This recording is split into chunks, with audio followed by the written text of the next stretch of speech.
Salut à tous, c'est Mathieu, bienvenue dans cette nouvelle vidéo Coach Fitness. Aujourd'hui je vais vous montrer un petit échauffement à faire avant la course, avant un footing. Si avec le soleil vous avez envie de profiter et d'aller courir mais que vous ne vous sentez pas de commencer tout de suite avec des grandes foulées, que vous avez besoin de vous mettre en route progressivement, je vous donne quelques petits exercices à faire avant la course, avant de courir, histoire de faire un petit réveil musculaire articulaire pour ensuite faire un super footing.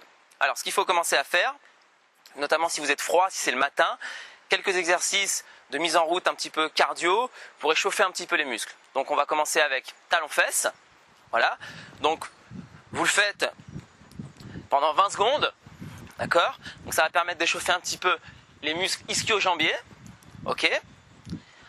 Ensuite vous faites montée de genoux, pour échauffer un petit peu les fléchisseurs de la hanche et les psoas, qu'on utilise beaucoup quand on court. Voilà, donc pareil, vous faites ça pendant 20 secondes. Ensuite, pour les adducteurs, vous travaillez, hop, comme ceci, jumping jack, droite-gauche. Voilà, pareil, vous faites ça pendant 20 secondes. Et vers l'avant, donc là pour travailler un petit peu les impulsions au niveau des mollets. Et 20 secondes. Voilà.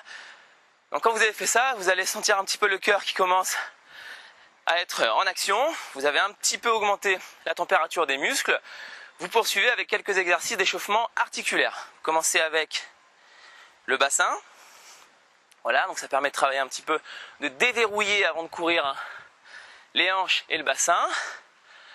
Donc vous faites 10 rotations dans un sens, 10 rotations dans l'autre sens, voilà. Ensuite, toujours pour échauffer les hanches, et notamment les fléchisseurs de la hanche qui sont très sollicités.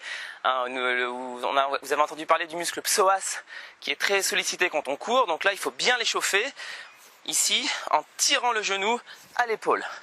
Voilà, donc là, avec un geste dynamique, on va faire 20 fois.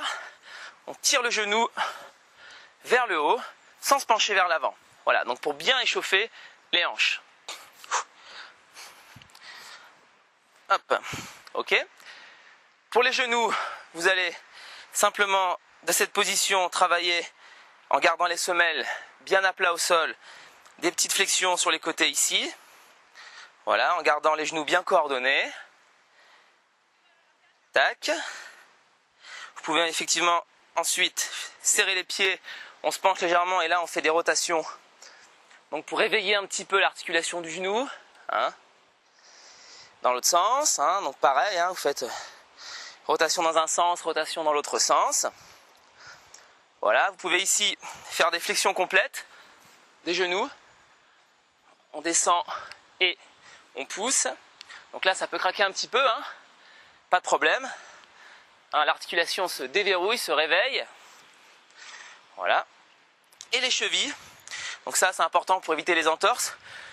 Surtout si vous courez en pleine nature sur un sol un petit peu accidenté. Donc là, on tourne les chevilles comme ceci, dans l'autre sens.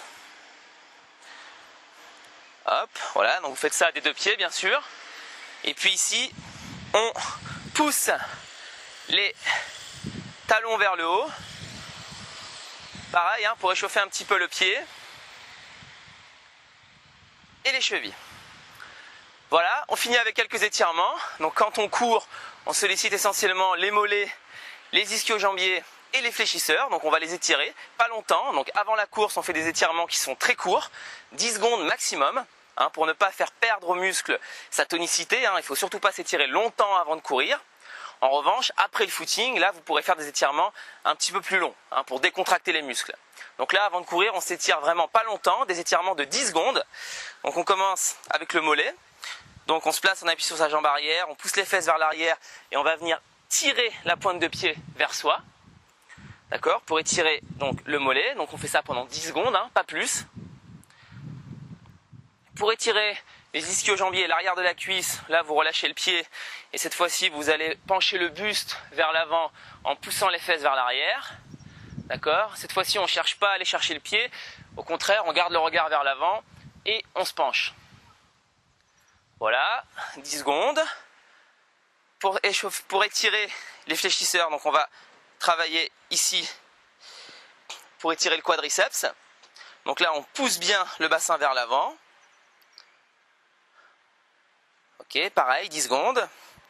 Et puis pour étirer le psoas, on va se mettre dans une position, dans une grande fente avant. On décolle complètement le talon à l'arrière. Ok, et là, on va descendre le bassin dans cette direction, dans cette diagonale, pour étirer justement la région de l'aine et donc du psoas. Encore une fois, 10 secondes maximum. Et voilà. Et maintenant, vous êtes fin prêt à faire votre footing. Donc on a fait un petit réveil musculaire, on a un peu chauffé les muscles, on a réveillé les articulations et on a étiré les muscles qui vont être sollicités, ce qui vous permettra d'avoir une amplitude de foulée plus intéressante. Voilà, donc maintenant il ne vous reste plus qu'à faire un bon footing. Et moi je vous dis à très vite pour une prochaine vidéo. A plus.